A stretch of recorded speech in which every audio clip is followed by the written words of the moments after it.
Sơn Màu Bân Châu Đốc An Giang kính chào quý khách. Chuyên sửa chữa và ép kính, điện thoại máy tính bảng. Giá cả hợp lý, linh kiện chính hãng, chế độ bảo hành rõ ràng. Xin mời quý khách xem quy trình sửa chữa kính của chúng tôi. Chúc quý một ngày vui vẻ, hi hi. Quy trình loại bỏ kính, cắt kính ra, khúc này hơi lâu nên chúng tôi tua nhanh.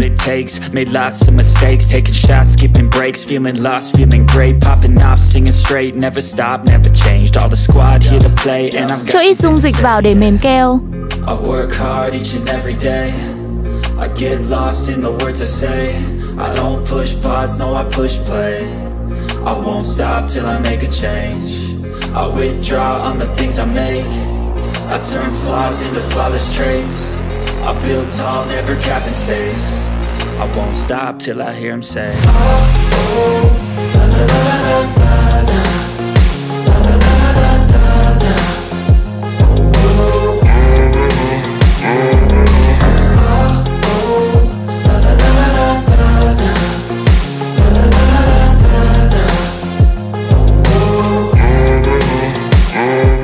Khúc này anh em kỹ thuật hơi khỏe rồi nè, hi hi. Tired eyes need a cup of blend, that's right.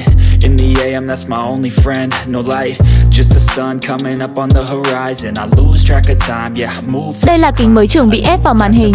Yeah, true passion shines and I'm through passing time. I choose stacking dimes, you snooze half the time while I move passing by. Tiến hành cho màn hình vào máy ép chân không. I get lost in the words I say. I don't push pause, no I push play. Cho vào nồi hấp chờ 5 phút. I withdraw on the things I make. I turn flaws into flawless traits. I build tall, never capped in space. Đây là khu vực sửa chữa phần cứng này anh em. Xong rồi nè anh em, thấy có đẹp không? Lọng đúa thôi anh em ơi, hi hi.